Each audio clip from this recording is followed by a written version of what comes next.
Bien, mis amados hermanos, muy buenos días. Este es el tiempo de estudio bíblico devocional. Su hermano Pastor Roberto Alfaro les saluda y les doy la mejor bienvenida a esta nueva semana en nuestro estudio en el libro de Shemot, en el libro de Éxodo. Una experiencia maravillosa, todo lo que hemos ido avanzando, capítulo por capítulo, versículo por versículo. Muchísimas gracias a todos ustedes quienes nos acompañan a través de radiogénesis.tv. Para mis hermanos que nos acompañan a través de Vivo para Cristo TV en Suecia, Estocolmo, para toda Europa, a ustedes, muchísimas gracias. Algunas tareas pendientes a las inquietudes que tenemos. Una de las preguntas más interesantes, ¿qué sucedió efectivamente con Faraón? La pregunta del millón, ¿murió o no murió el Faraón? Bueno, la Biblia en el texto que leímos nos narra que una vez el pueblo hebreo pasó en seco al otro lado. Evidentemente, una vez esto sucedió, los soldados en su persecución ingresaron al campo del mar de juncos, al mar de cañas, al mar rojo, y es así como se produce el regreso de las aguas a su normalidad y todos, dice absolutamente todos los egipcios, allí murieron. Puntualmente el texto no nos indica en cuanto al faraón, si él avanzó con su ejército o permaneció en la distancia. Recordábamos en la semana anterior que para muchos de nosotros lo que tenemos en el recuerdo es la historia de aquella famosa película de los años 50, extraordinaria versión de los 10 mandamientos. Y decíamos cómo en aquella película quedó la imagen de que el faraón se encuentra en Egipto y que él nunca avanzó en medio del mar en seco. Hasta ahí quedó la película, pero sin embargo yo los invito para que me acompañen, por favor, en el libro de los Salmos, y en el libro de los Salmos veamos este texto en el Salmo 136, Salmo 136 y en el verso 15. Puntualmente, dice la palabra, y arrojó, vamos a verlo desde el verso 14. Aún más, veámoslo desde el verso 10 para entender el contexto. Al que hirió a Egipto en sus primogénitos, porque para siempre es su misericordia. Al que sacó a Israel de en medio de ellos, porque para siempre es su misericordia. Con mano fuerte y brazo extendido, porque para siempre es su misericordia. Al que dividió el mar rojo en partes, porque para siempre es su misericordia. E hizo pasar a Israel por medio de él, porque para siempre es su misericordia. Y arrojó, verso 15, y arrojó a Faraón y su ejército en el mar rojo, porque para siempre es su misericordia. Así es que en este texto del capítulo 136 en el libro de los Salmos, en el verso 15, nos confirma y nos dice que arrojó a Faraón y a su ejército al Mar Rojo. Y en el libro de Éxodo, como lo vimos en nuestro estudio anterior, dice que ni uno de ellos quedó con vida. Muy bien, muchísimas gracias. Aquí vamos en este texto y esta semana tenemos tremenda tarea, tremendo trabajo por realizar. Estamos cerrando el capítulo 16, no quiero dejar el capítulo 16 inconcluso. Avanzaremos al capítulo 17, el agua de la roca. Importantísimo, veremos la visita de Jetro. ¿Quién es Jetro? Recuerden, Jitro, el sacerdote de Madián. Recuerden que Jitro es ¿quién? El suegro de Moisés. Muy importante este encuentro que va a tener ahora Moisés con su suegro, con su familia, y también veremos lo que significa el nombramiento de los jueces Israel en Sinaí y en Isaí, propiamente en Sinaí. Tenemos que detenernos con mucho cuidado, con mucho tacto, porque allí veremos lo que es la entrega poderosa de Dios a la humanidad, pueblo de Israel, al pueblo hebreo, de la Torá, a través de los 10 mandamientos. Así es que tenemos mucho que tratar y la verdad que lo quiero tomar con calma esta semana. ¿Por qué? Porque estos principios que tenemos escritos en los capítulos que nos acontecen para esta semana, estos capítulos determinarán sí o sí, por favor présteme atención, determinarán sí o sí somos creyentes o tan solo somos un grupo de simpatizantes. ¿Qué está usted diciendo, pastor? ¿Qué es esto? Estamos diciendo qué parte de la Biblia, qué parte del Pentateuco, qué parte de la Torá, repito, Pentateuco, los primeros 5 libros, Génesis, Éxodo, Levítico, Números y Deuteronomio, que conforman la Torá, qué parte de estos 5 libros la iglesia de hoy no entiende. ¿Por qué? Porque en todo lo que estamos viendo de la historia desde la creación de Génesis 1:1, en el principio creó Dios los cielos y la tierra, y de allí en adelante toda la creación, los 7 días, y en el 7º día reposó. Y lo que vamos a ver en el transcurso de esta semana, cuando por primera vez nos aparece el ordenamiento y la forma, la manera como debemos practicar, realizar, llevar a cabo, vivir la experiencia del día de reposo, del tiempo de Shabbat. Así es que, ¿qué parte de la Biblia hoy no conocemos? Decir que esto todo pertenece al Antiguo Testamento, como comúnmente se llama, realmente no deberíamos decir Antiguo Testamento. La oración correcta es el Antiguo Pacto. O podríamos decirlo incluso con una palabra mucho más profunda. El antiguo anciano, el anciano de años, el abuelo de la palabra.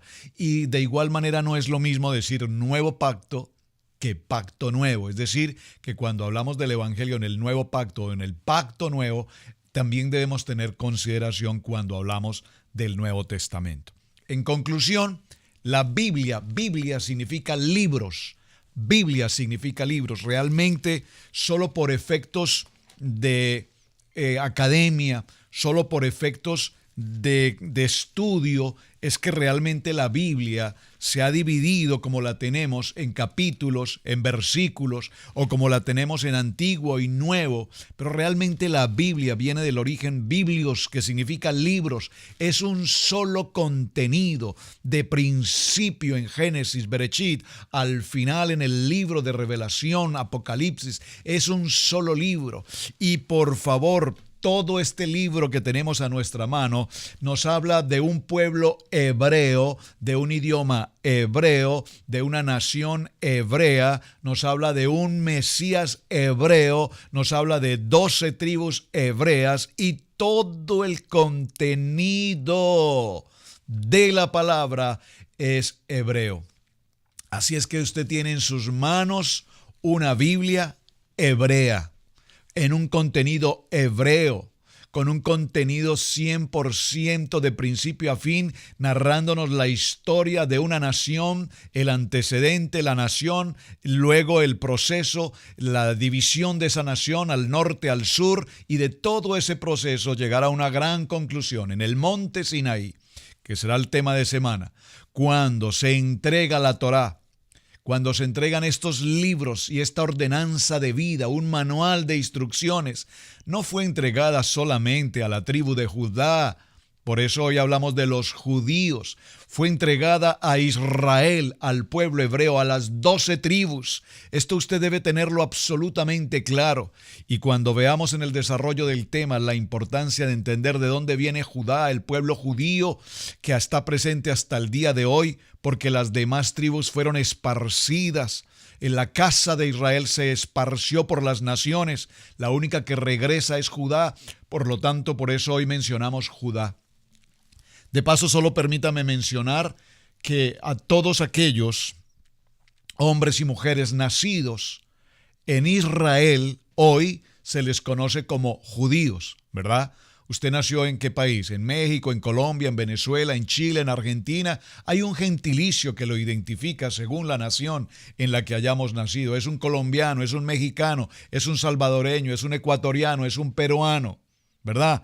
Es un argentino, es un español, es un francés, etc. Pues bien, para los nacidos en Israel, el gentilicio que corresponde a este pueblo hoy es judío. Todos los nacidos en Israel, atención, todos los nacidos en Israel son judíos, pero no todos los que nacieron en Israel siendo judíos por nacionalidad son practicantes o conocedores de la Torá. Por favor, preste mucha atención a este punto.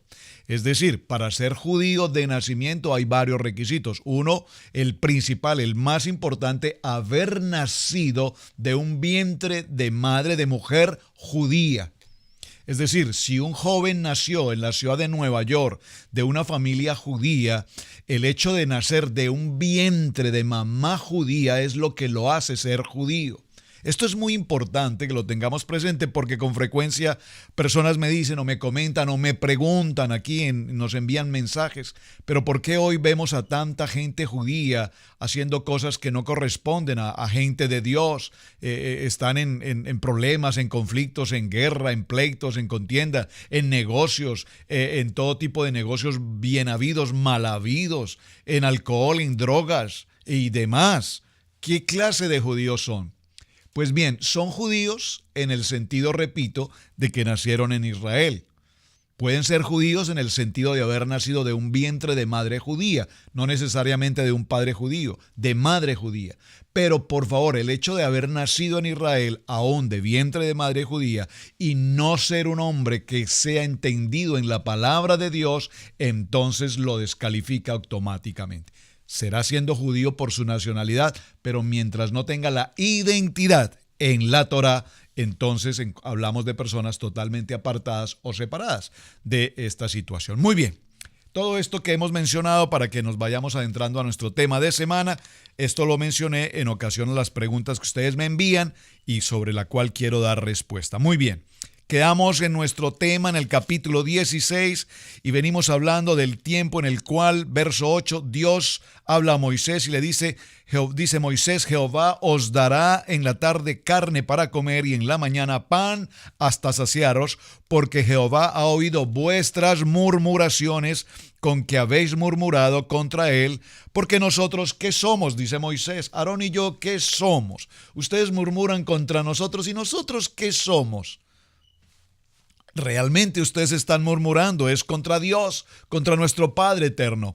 Y atención que aquí hay algo muy importante. Hemos visto la mano de Dios, mano extendida y mano fuerte, ayudando, llevando la columna de la nube, la columna de fuego, conduciendo a este pueblo, los lleva de la mano. Pero aún aquí vemos como en su corazón hay todavía esa, permítanme usar esta palabra entre comillas, toda esa sensibilidad, toda esa carnalidad de murmurar, de criticar, de juzgar. Y creo que hasta nuestros días todavía aún estamos así. Así es que viene el proceso en el cual, verso 20, yo he oído las murmuraciones de los hijos de Israel.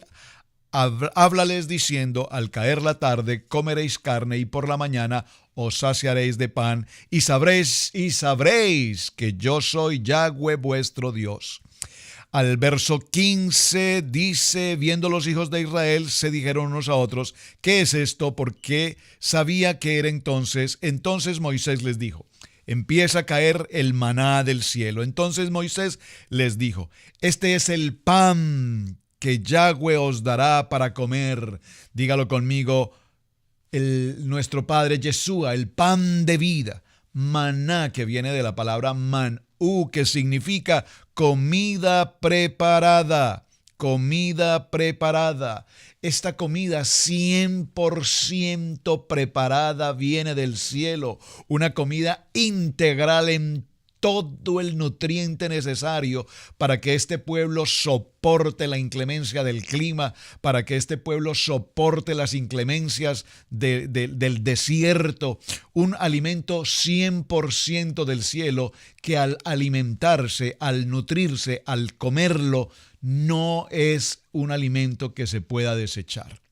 Es decir, este es un alimento que alimenta 100% y no se desecha. Quiero hacer la referencia en el sentido de que cuando nosotros comemos cualquier otro tipo de alimento, el común que a diario comemos, pues evidentemente después del proceso de la digestión ese alimento va expulsado de nuestro cuerpo. Pero el maná, particularmente este alimento celestial, este alimento preparado por la mano de Dios que lo envía del cielo, es un alimento 100% puro, nutritivo y no excretable.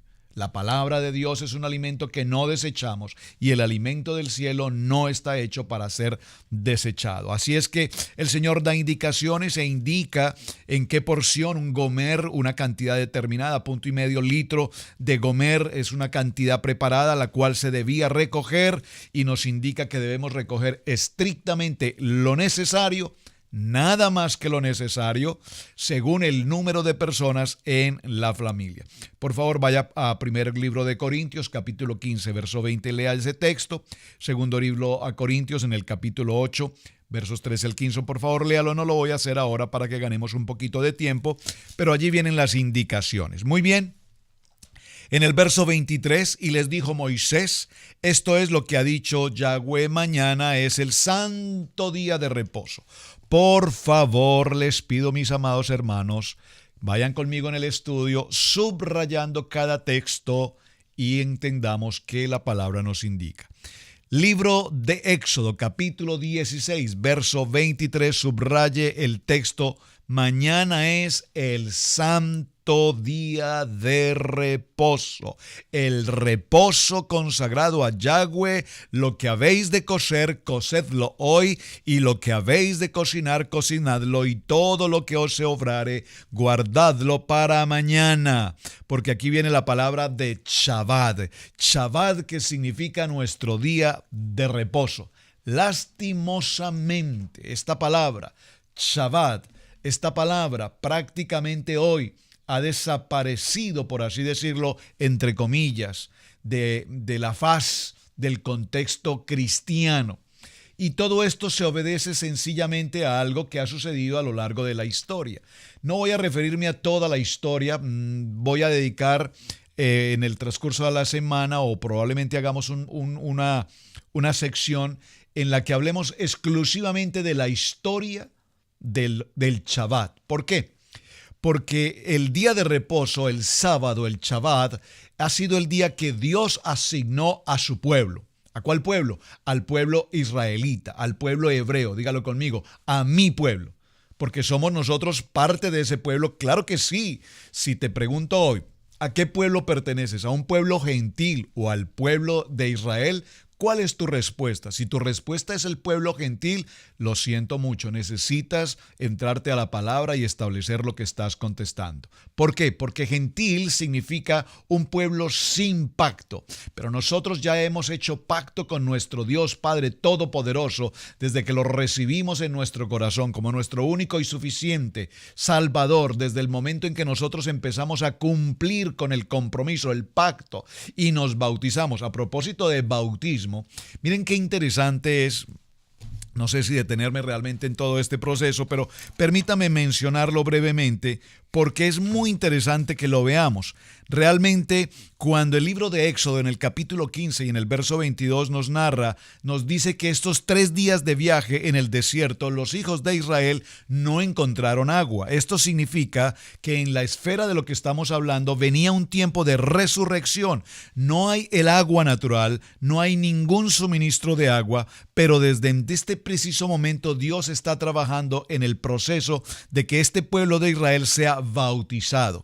Luego dice la palabra que los lleva hasta un lugar en Mara. Mara aquí significa amargura, y en aquel lugar indica que mientras caminan en ese proceso de resurrección, de redención, de salir de la vieja manera de vivir, de salir de la esclavitud, de salir de la opresión, de salir de la oscuridad, les coloca una nube de fuego que les ilumina, que les dirige, que les lleva. Yo soy la luz. Recuerden, toda esta historia ya lo hemos venido tratando. Y ellos se preguntan, ¿qué hemos de beber? Y nosotros nos damos cuenta que al llegar al único sitio donde había agua, esta agua se encuentra en calidad de amargura, es agua amarga. Por lo tanto, la respuesta que Dios da a Moisés es que allí hay un árbol que fue colocado en aquellas aguas amargas y las aguas fueron totalmente endulzadas. Dígalo conmigo, el árbol de la vida. Dígalo conmigo, ese es el árbol de la vida, Yeshua está con nosotros. Y vemos en este proceso que se da obviamente lo que podríamos llamar el bautismo, es decir, el pueblo de Israel pasa por un proceso de bautismo. Y al pasar por el proceso del bautismo es bien importante que tengamos presente que ahora somos una nueva criatura, ahora somos injertados en ese árbol del olivo, por lo tanto ya no somos gentiles, por lo tanto ahora somos parte de esta nación santa, pueblo escogido, la nación de Israel. Muy bien, en este proceso entonces Dios nos habla ahora del Shabbat. Y este tiempo de Shabbat será un tiempo en el que debemos trabajar. De verdad, a todos mis hermanos cristianos, no denominación, hablo del cuerpo de Cristo, cuán importante es que entendamos por qué el Señor se ha tomado todo este tiempo de Génesis y de Éxodo hasta que nos entrega el punto del Shabbat. Cuán importante es que entremos al tiempo de Shabbat. Y déjeme decirle que estamos en ese proceso de retomar, de recuperar nuestra raíz, nuestro pueblo, nuestro origen. Porque la iglesia moderna, la iglesia contemporánea, el evangelio moderno, el evangelio neotestamentario se olvidó por completo de las palabras y de las enseñanzas que Padre Eterno nos ha entregado. Por eso cuando yo insisto tanto en Levítico 23, referente a las fiestas solemnes, a las celebraciones solemnes, eternas, empiternas de Dios, me pregunto qué parte de este Levítico 23, qué parte de lo que estamos leyendo en Éxodo, la iglesia hoy no reconoce. Entonces estamos frente a doctrinas, frente a teólogos, frente a sabios que hablan y profundizan en la palabra y pretenden desconocer lo que tan de manera sencilla y profunda Dios nos ha entregado. Así es que Moisés dice en el verso 25, vamos a comer hoy porque hoy es el día de reposo para Yahweh y hoy no hallaréis en el campo. Qué interesante. Dios envía ese maná del cielo, esa comida preparada, y la envía para que cada día tomemos única y exclusivamente la cantidad adecuada, la cantidad necesaria. Sin embargo, para el día anterior al Shabbat, recuerden que Shabbat comienza al atardecer del día viernes, a la caída del sol comenzamos el tiempo de Shabbat, de tarde en tarde. Los días en el pueblo hebreo los llevamos de tarde en tarde en el calendario lunar, estamos viviendo el calendario solar. Todo esto tenemos que entenderlo para que podamos entender las escrituras. Si no entendemos qué es un calendario grecorromano, qué es un calendario solar, si no entendemos qué son los meses incluso del año, todos los meses del año vienen de un concepto romano, pero si nosotros miramos los meses en el calendario lunar, en el lenguaje hebreo, entonces entenderemos con mayor seguridad y con mayor claridad todo lo que la Biblia nos enseña. El día viernes, entonces dice el Señor, este día les entregaré una doble porción de maná, de tal manera que en el Shabbat, el día sábado, ustedes no van a necesitar pasar a recoger el alimento porque desde el día anterior ya han tomado doble porción. Y en los días anteriores, evidentemente solo podían, repito, tomar la porción que se requería o se necesitaba, porque si se recogía de más, inmediatamente esta comida, dice la palabra textualmente, se engusanaba. Muy bien. En este proceso que estamos desarrollando, acompáñeme, seguimos en el capítulo 16 y vemos cómo al comer esta comida nosotros nos damos cuenta, al depender del maná, nos damos cuenta cómo lo que Dios lleva a su pueblo es a depender de Él. Dígalo conmigo, yo dependo de un Dios todopoderoso. ¿De quién dependes tú? Dependes de un cheque, dependes de un salario, dependes de un trabajo, dependes de un amigo, dependes de una pensión. ¿De quién tú dependes? ¿Dependemos humanamente de lo que el hombre nos puede dar o dependemos celestialmente, sobrenaturalmente de un Dios todopoderoso. Yo sé que muchos me dirán, pastor, no entiendo su lenguaje, no entiendo lo que usted está diciendo. Déjenme decirles que por muchos años en mi vida laboral, en mi vida profesional, por supuesto, dependí de un salario, de un trabajo, de un empleo, etcétera, etcétera, etcétera. Por supuesto. Pero cuando nosotros entramos en el proceso, salimos de Egipto, pasamos por el proceso, pasamos por el desierto, nos quejamos, murmuramos y no vemos la provisión del hombre, la provisión humanamente hablando, entonces vemos una columna de fuego, vemos una columna de humo que nos lleva por una dirección, en un camino, y que en medio del camino nos enfrentamos a las necesidades del agua, del alimento, y nos enfrentamos a las aguas amargas, y Dios limpia las aguas para que las podamos beber. Dios permite que el árbol de la vida sea nuestra fuente de vida. Dios permite que el maná, ese alimento preparado, venga y podamos recogerlo diariamente, solamente en la necesidad que necesitamos, en la necesidad, permítame la redundancia, en la necesidad básica. No con más de lo que siempre queremos, más y más y más. Dios dice, tomen solamente lo que necesitan. ¿Por qué hago referencia a esto? Pues muy bien, porque somos parte de este proceso, hemos vivido esta experiencia y hoy lo podemos decir como testimonio con absoluta claridad delante de Dios, que hoy diariamente recogemos nuestro maná del cielo, nuestra provisión viene del cielo. Y no solamente viene a nosotros como cuerpo pastoral o como iglesia, como congregación en esta ciudad donde nos encontramos. Vemos cómo Dios bendice la casa, bendice a su pueblo y a su vez nos permite ser de bendición para tantas familias. Hermanos, somos una congregación hispana en esta nación, en los Estados Unidos. Pero es extraordinario ver cómo Dios, en medio de un lugar donde no había hispanos, en medio de un lugar donde nunca había habido una comunidad hispana, hoy el Señor nos permite, nos establece, nos prepara, nos dirige y hoy vemos a tanta comunidad. Casi el 99% de americanos que vienen a nuestra congregación a recibir la provisión del cielo, la provisión que Dios envía. Y este ministerio misionero, por supuesto, vemos cómo la gloria de Dios se extiende. ¿Y por qué menciono esto? Porque cuando la gloria de Dios, cuando el Ruach HaKodesh está con su pueblo, como lo estamos viendo en este texto, entonces el Shabbat, el tiempo de reposo, hace que cuando nos sometemos y nos cumplimos a Él, entonces la bendición de Él viene para nosotros. Así es que dice en el verso 28, y Yahweh dijo a Moisés, ¿hasta cuándo no querréis guardar mis mandamientos y mis leyes?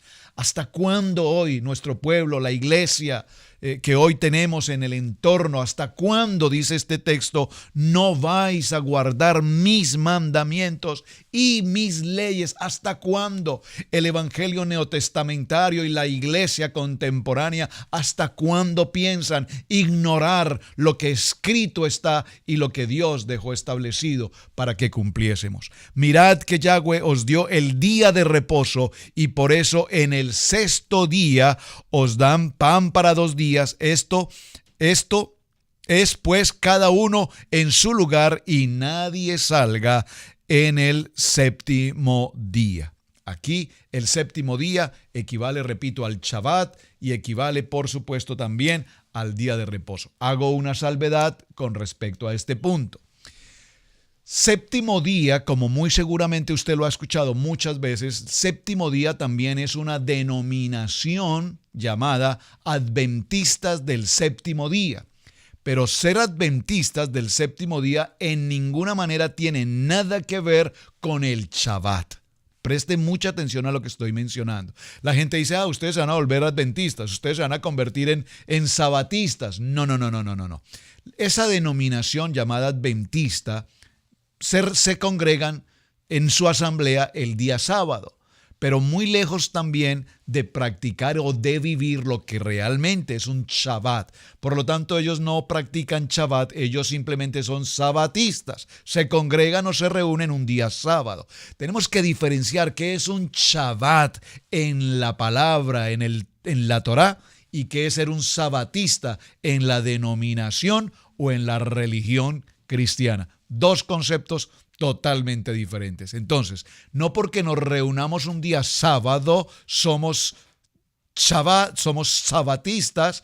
Shabbat significa entonces día de reposo. Bueno, muy bien, vamos a dejarlo en este punto. Mirad que Jehová os dio el día de reposo, Shabbat, y desarrollaremos en detalle este estudio porque me es muy importante que la iglesia conozca en detalle, conforme a la palabra, así lo enseña, qué es, cuán importante y por qué necesitamos tener el Shabbat.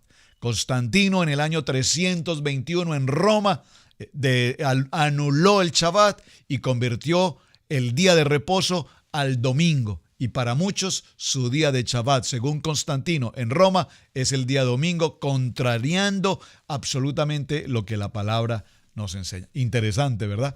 Bien, mis amados hermanos, muchísimas gracias por acompañarnos. Tarea, dejemos una tarea. Por favor, mencione usted en su estudio bíblico qué es Shabbat. ¿Qué conoce usted de Shabbat? Puede contestar, no conozco nada. Puedo contestar, estoy muy interesado en conocer Shabbat, porque de eso se trata. ¿Qué es entonces el Shabbat? Esa es nuestra primera tarea para este día de semana, este nuevo comienzo. Mis hermanos, muchísimas gracias. Su hermano Pastor Roberto Alfaro les saluda. Un feliz día. Muy buenos días para todos en sus diferentes lugares. Recuerden visitarnos en YouTube. Allí están todos los mensajes disponibles. Bendiciones. Shalom.